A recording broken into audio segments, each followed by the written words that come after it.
नमस्कार दोस्तों, आप सभी का स्वागत है SSC all exam YouTube channel में। आज हम बात करने वाले हैं एसएससी एमटीएस प्रीवियस ईयर लगभग, जिसमें कि जीएस के 25 क्वेश्चन हैं।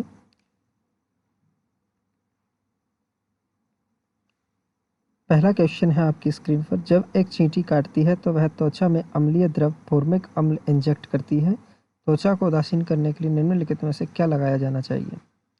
ऑप्शन नंबर ए है गीला आर्द्र बेकिंग सोडा, जिसे हम सोडियम बाइकार्बोनेट कहते हैं, जिसका आणविक सूत्र NaHCO3 होता है।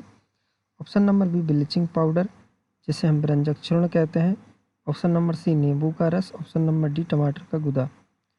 इसका सही आंसर होगा गीला आर्द्र बेकिंग सोडा यानी सोडियम बाइकार्बोनेट, क्योंकि फॉर्मिक अम्ल जो होता है एसिड होता है और इसको उदासीन करने के लिए हमें क्षार की आवश्यकता होती है, तो सोडियम बाइकार्बोनेट का उपयोग यहाँ पे किया जाता है। क्वेश्चन नंबर दूसरा है, निम्नलिखित में से कौन वेटिंग फॉर ए वीजा पुस्तक के लेखक थे? ऑप्शन है जवाहरलाल नेहरू, महात्मा गांधी, डॉक्टर BR अम्बेडकर, सरदार वल्लभ भाई पटेल। तो वेटिंग फॉर ए वीजा पुस्तक के लेखक थे वो थे आपके option number C doctor BR Ambedkar, option number C. Question number 3 है, निम्नलिखित में से कौन स्वतंत्रता के बाद किसी भी खेल में भारत के पहले विश्व चैंपियन थे? ऑप्शन है मिल्खा सिंह, रामनाथन कृष्णनी, लीला राम, विल्सन जोन्स। इसका सही आंसर होगा option number D Wilson Jones. Question number 4 है, जनपद गीते जिसमें बसवन्ना के वचन शामिल हैं खालिस्तान राज्य से जुड़ा हुआ है। बसवन्ना के जो वचन है वो एक्चुअल में एक समृद्ध संगीत के बारे में बात करता है, और जनपद गीते जो है वो कहाँ से संबंधित रखता है? ऑप्शन नंबर 1 कर्नाटका से संबंध रखता है। क्वेश्चन नंबर 5 है, निम्नलिखित में से कौन सा सहपोषी है? ऑप्शन है आपके पास में मानव, पादप, जंतु और कवक। तो सहपोषी की बात करें तो वो होता है पादप, क्योंकि स्वयं अपना पोषण प्रकृति से लेता है, वो कहलाता है क्या? पादप। जंतु की बात करते हैं तो वो स्वयं नहीं पोषित होते हैं, उनके लिए पादपों पर निर्भर रहना पड़ता है जंतुओं को, और कहीं ना कहीं मनुष्य को भी पादपों पर या फिर जीव जंतुओं पर ही निर्भर किसी न किसी प्रकार से रहना पड़ता है। क्वेश्चन नंबर 6 की बात करते हैं, भारत के संविधान के निम्नलिखित में से कौन सा वह अनुच्छेद है जिसमें धन विधेयक का विवरण दिया गया है? ऑप्शन नंबर ए है 110वां अनुच्छेद है। ऑप्शन नंबर बी 127वां अनुच्छेद है। ऑप्शन नंबर सी 123वां अनुच्छेद है। ऑप्शन नंबर डी 95वां अनुच्छेद है। तो भारत के संविधान का वह अनुच्छेद जो धन विधेयक के बारे में विवरण की बात करता है वह आर्टिकल नंबर 110 यानी 110 है। ऑप्शन नंबर आपका सही आंसर होगा। क्वेश्चन नंबर 7 आपसे कहता है, खालिस्तान नामक एक बड़ी पेशीय सीट चेस्ट कैविटी का तल बनाती है, वह क्या कहलाती है? Option number A duodenum, option number B larynx, option number C alveoli, option number D diaphragm. जो आपकी छाती होती है, जो उसका तल होता है, जो लंग्स के निचले वाला हिस्सा कहलाता है क्या? तल, उसे कहते हैं डायाफ्राम। ऑप्शन नंबर डी इसका सही आंसर होगा। क्वेश्चन नंबर 8 की बात करते हैं, तराइन का प्रथम युद्ध खालिस्तान में लड़ा गया था। कौन सी वह सन थी जब तराइन का पहला युद्ध लड़ा गया? ऑप्शन नंबर ए है 1204 ईस्वी, ऑप्शन नंबर बी 1192 ईस्वी, ऑप्शन नंबर सी 1157 ईस्वी, ऑप्शन नंबर डी 1191 ईस्वी। तराइन का प्रथम युद्ध जो लड़ा गया था ऑप्शन नंबर डी 1191 ईस्वी में लड़ा गया था। पृथ्वीराज चौहान और मोहम्मद गौरी के बीच में यह युद्ध लड़ा गया था, जिसमें मोहम्मद गौरी की हार हुई थी। क्वेश्चन नंबर 9 है, जल स्तर के नीचे कठोर चट्टान की परतों के बीच जमा भूजल को क्या कहा जाता है? क्वेश्चन नंबर 9, जल स्तर के नीचे कठोर चट्टान की परतों के बीच जमा भूजल को क्या कहा जाता है? ऑप्शन नंबर ए ग्लेशियर हिमनद, ऑप्शन नंबर बी गीजर उशोणत्स, ऑप्शन नंबर सी गर्म झरना, ऑप्शन नंबर डी जलभृत। जल स्तर के नीचे कठोर चट्टान की परतों के बीच जमा भूजल को ऑप्शन नंबर डी जलभृत कहा जाता है। क्वेश्चन नंबर 10 की बात करते हैं, सूर्य के प्रकाश की लाल और हरी तरंगदैर्घ्य के अलावा समुद्र में जल के अणुओं द्वारा सूर्य के प्रकाश की किस रंग की तरंगदैर्घ्य को अवशोषित किया जाता है? तो लाल और हरे रंग की तरंगदैर्घ्य को तो अवशोषित कर लेता है सूर्य का प्रकाश समुद्र के जल के अणुओं के द्वारा, सूर्य के प्रकाश की, ठीक है। इसका ऑप्शन है आपका पीला रंग, ऑप्शन नंबर बी नीला, ऑप्शन नंबर सी नारंगी, ऑप्शन नंबर डी बैंगनी। तो इसका सही आंसर हो जाएगा आपका ऑप्शन नंबर है पीला रंग।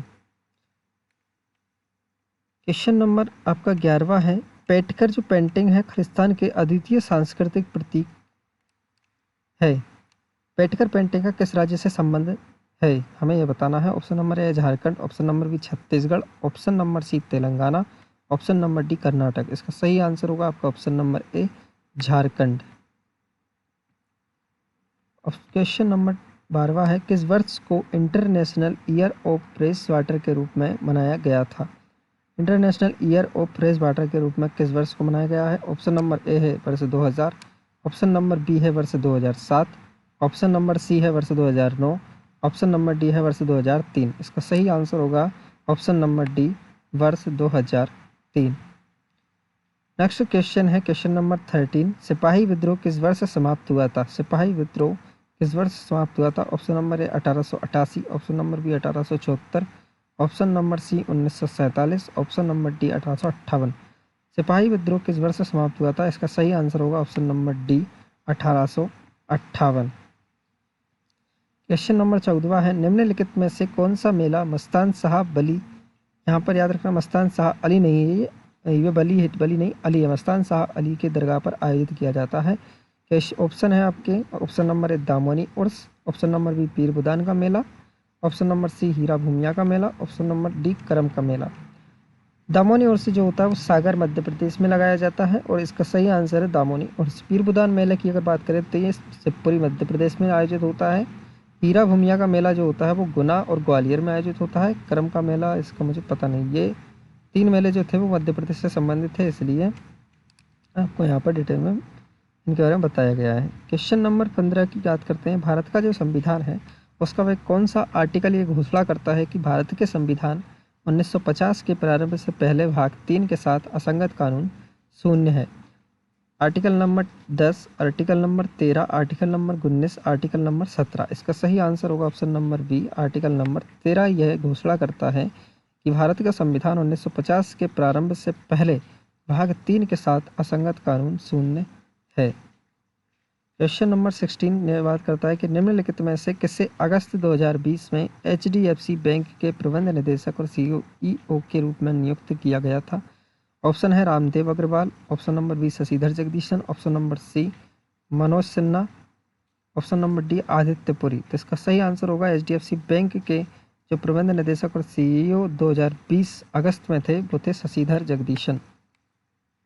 सॉरी, क्वेश्चन नंबर आपका 17 ये कहता है, स्वतंत्रता के बाद पहली बार भारत ने किस ओलंपिक खेलों में पुरुष हॉकी में स्वर्ण पदक जीता था? कौन सा वह ओलंपिक खेल हुआ था जिसमें भारत ने स्वर्ण पदक सबसे पहले स्वतंत्रता के बाद जीता था? तो ऑप्शन है Sydney, option B London, option C Athens, option D Barcelona. इसका सही आंसर होगा Britain, London.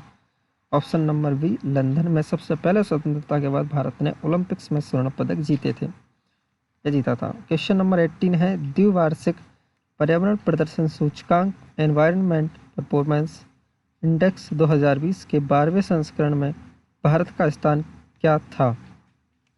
Option A 177, option B 174, option C 168, option D 152। इसका सही आंसर होगा ऑप्शन नंबर सी, 168वां स्थान भारत का था पर्यावरण प्रदर्शन सूचकांक 2020 के 12वें संस्करण में। क्वेश्चन नंबर 19 कहता है, निम्नलिखित में से किस प्रधानमंत्री ने 1985 में अखिल असम गण संग्राम परिषद के साथ असम समझौते पर हस्ताक्षर किए थे? 1985 में अगर बात करते हैं प्राइम मिनिस्टर हमारे कौन थे, तो क्या वो राजीव गांधी जी थे, क्या वो IK गुजराल थे, क्या वो VP सिंह थे, क्या वो PV नरसिम्हा राव थे? 1985 में राजीव गांधी भारत के प्रधानमंत्री थे, तो ऑप्शन में ए नंबर यहाँ का सही होगा। तो 1985 में अखिल असम गण संग्राम परिषद के साथ असम समझौते पर हस्ताक्षर प्रधानमंत्री जी ने किए थे, राजीव गांधी जी ने। क्वेश्चन नंबर 20 है, किस भारतीय क्रिकेट खिलाड़ी की आत्मकथा का शीर्षक फ्लाइंग इट माई वे है? ऑप्शन है आपका Ravi Shastri, option B Sachin Tendulkar, option C Kapil Dev, option D Saurav Ganguly. तो फ्लाइंग इट माई वे जो है किस प्लेयर की आत्मकथा का शीर्षक है? तो याद रखना ये option number B Sachin Tendulkar की आत्मकथा है जिसका शीर्षक है playing it my way. Question number 21 है, 1 नवंबर 1858 को किसकी घोषणा की उसके बाद भारत एक राज्य सचिव के माध्यम से ब्रिटिश सम्राट द्वारा उसके नाम पर शासित होगा? ऑप्शन ए महारानी विक्टोरिया की ये घोषणा थी, ऑप्शन बी किंग लुइस की, ऑप्शन सी किंग फिलिप्स की, ऑप्शन डी महारानी एलिजाबेथ की। इसका सही आंसर होगा ऑप्शन नंबर ए महारानी विक्टोरिया ने 1858 को घोषणा की कि उसके बाद भारत एक राज्य सचिव के माध्यम से ब्रिटिश सम्राट द्वारा